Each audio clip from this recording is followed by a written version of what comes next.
Welcome to the first ever video edition of VDT, laying the smackdown on professional wrestling. We're going to do a little bit of a Raw recap for you. Alright, so the show opens. John Cena comes out. They're in England. He gets a huge pop. All of a sudden, Cena starts talking about next week's Raw, which is interesting because all WWE seems to want to talk about is next week's Raw. You know, WWE at the turn of the millennium suffered a huge setback.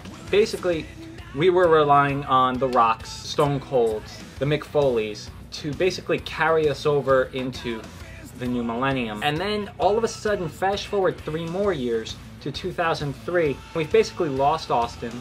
He's the general manager. His last match at WrestleMania 19 versus The Rock, that was pretty much his swan song. Mick Foley, who is pretty much a part-time player at this point.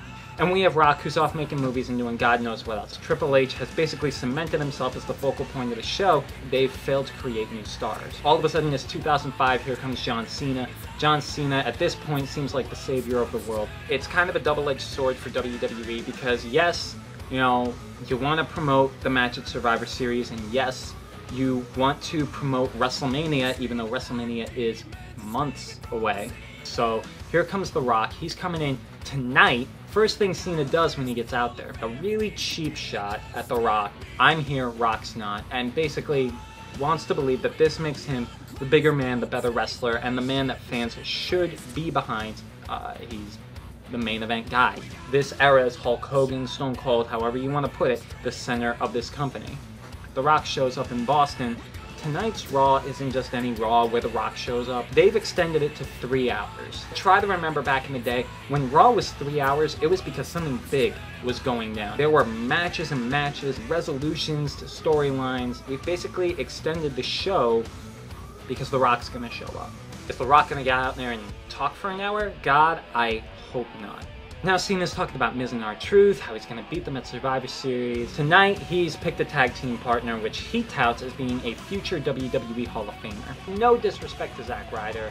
It's a little early in his career, I think, to call him a future WWE Hall of Famer. Out come Miz and R-Truth. They don't seem to care who Cena picks as his tag team partner. They're going to kick the crap out of him anyway. Here they come marching down to the ring, and who comes to the rescue? Zack Ryder. I think it is fantastic that Zack Ryder has been able to push himself to this point where he is now in a main event with John Cena. This is basically what fans have been screaming for the past 6 months. I think it's really smart, the way that they've brought him up. Usually, when WWE wants to push a star, it's just one victory after another and it starts a run that leads basically up to a WWE title match. With Zack Ryder, they've had this really slow, easy, logical progression. The first few times we just see him backstage, he loses a couple of matches to guys like Del Rio, guys like Ziggler. He's finally got something of a role.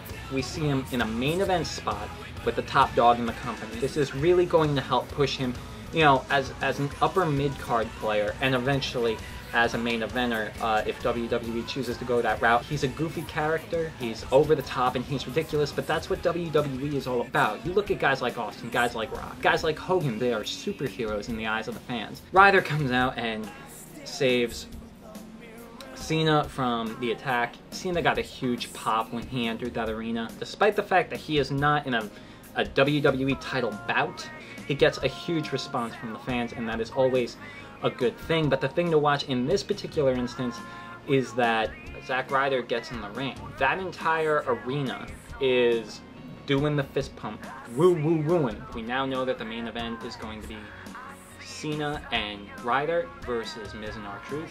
So next up, we have John Morrison versus United States Champion Dolph Ziggler. Ziggler brings Vicky Guerrero, his manager, to the ring. These are 2 really talented guys. From Morrison, he's got a lot of fan support. Ziggler is a decent heel. I was actually impressed with Ziggler. He did a great job of holding his own against a guy like Morrison. He just had to counter for a lot of what Morrison was doing. What made this match good was that, you know, there really wasn't any particular point in this match where they were standing still. It was just one thing after another. Nice fast pace. I'm not sure that anybody cared. And I'm gonna draw a comparison here. The overall storylines are more cohesive in total non-stop action wrestling. There is a logic to the action that I don't think you find in WWE. Why Was John Morrison, you know, fighting Dolph Ziggler on this particular night? I don't know. You know, what happens if Morrison wins? What happens if Ziggler wins? King is going on about, well, you know, if Ziggler loses this match, then he kind of owes Ryder a title shot. How does Ziggler beating Morrison earn Zack Ryder a US title shot? They put on a great match. What I liked about the finish was that Morrison kind of pulls out this, you know, this inside cradle victory, which is great because I think those are the kind of victories that you can build a program on, because now Ziggler has a legit gripe if he comes out and says that it was a fluke win. After the commercial break, we're touting Survivor Series. Yes, it's time to talk about Survivor Series. I recall a day when Survivor Series was a 7-on-7 affair instead of a 5-on-5. Pretty much anything past 3 superstars on either team is going to get unwieldy at some point. Elimination Chamber matches, a 6-man Hell in a Cell. It gets hard to follow the action. 5-on-5 is probably a good balance. Next up is Mason Ryan versus JTG. We kind of already know who's going to win this match because Mason Ryan gets an entrance and a promo video, whereas JTG, he's basically introduced as Mason Ryan is getting to the ring. It's a squash match. WWE has always been fascinated with big guys that can demolish smaller guys. If a guy comes up to you and he's got 150 pounds on you, unless you're a guy like Shawn Michaels, Rey Mysterio, Ricky Steamboat, Tito Santana, chances are you're going down. He gets tossed around like a rag doll. I want to say this was impressive. All I know about Mason Ryan is that he can manhandle guys that are half his size. I mean, a match against The Undertaker, Kane, Big Show, he'd be almost an underdog in those situations. He's just kind of a big guy beating up a little guy. Mason Ryan, like 90% of the locker room, has zero character. WWE tries to illuminate us as to who this man is by telling us that he has a construction degree from some university somewhere in England. Mason Ryan completely demolishes JTG, as everyone kind of knew he would. So next up we have WWE Champion Alberto Del Rio versus one half of the WWE Tag Team Champions, Kofi Kingston. The WWE Champion traditionally should be in the main event, but who's in the main event? John Cena. No matter who you put that strap around, if you keep him in the middle of the show instead of putting him at the top of the show, people are always going to see him as inferior to that guy that's holding the main event spot. He basically beats Kofi Kingston, and then he grabs the mic, which is always a bad thing in Del Rio's case. Punk comes out. Del Rio has apparently spoken to John Laurinaitis because of the way that Punk coerced Del Rio into giving him his title shot. Del Rio has the opportunity to ask Punk to cancel the match. This makes no sense.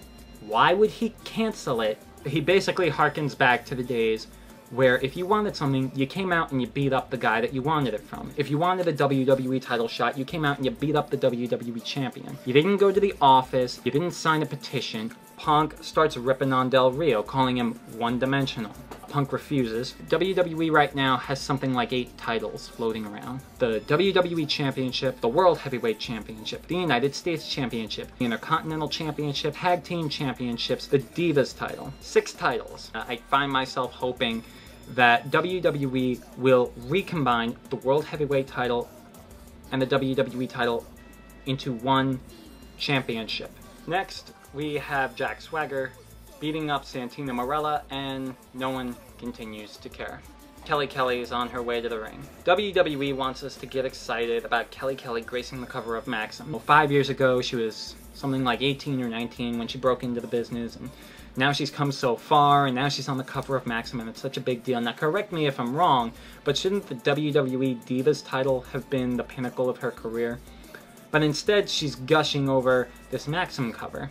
It's hot. Okay, Beth Phoenix and Natalya come out and basically mock Kelly Kelly as being a generic Barbie doll. The divas in WWE have gone from being the epitome of attitude to feeling very plasticky, very much like Barbie dolls. Even Alicia Fox come out to save Kelly Kelly from getting the beat down. Now, correct me if I'm wrong, wasn't Kelly Kelly the girl that went berserk a couple of weeks ago and attacked Beth Phoenix because Beth stole her WWE Divas title. WWE doesn't follow through on its storylines. A few weeks ago, Kelly was on the verge of a psycho breakdown as the result of losing her title, which actually would have been a much more legitimate and interesting storyline. Now all of a sudden the roles are reversed. Kelly is a face again, Beth Phoenix is the heel. For no apparent reason, we are now rooting for Kelly, the psycho bitch, and booing Beth Phoenix.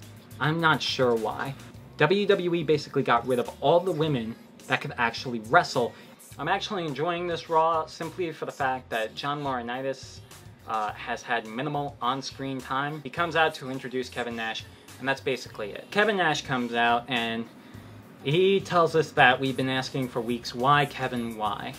I think he's assuming that we're asking, why, Kevin, why did you attack Triple H? I find myself asking more and more, why, Kevin, why are you still in this business? Kevin Nash is going to make the argument that Triple H is Triple H because Kevin Nash made him Triple H. Kevin Nash is almost irrelevant. It's hard enough for Nash to get down to the ring, much less compete. He comes out and he basically says that he could be a champion any night. So why isn't he the champion? He's so preoccupied with Triple H that he can't take the time to turn around on Alberto Del Rio, a guy that's like a third his size. It's all about the money, right? Doesn't having a championship around your waist imply that you're getting a higher pay raise? Nash and Hall hit it big in the NWO with Hulk Hogan, and Shawn Michaels and Triple H hit it big in the WWE with DX. But for some reason, Kevin Nash is going to come out and say that he got the short end of the stick. Michael Cole is telling us that Triple H won't be back for at least another month, just in time for the Royal Rumble, where this kind of all started. Win, lose, or draw, what happens to Kevin Nash?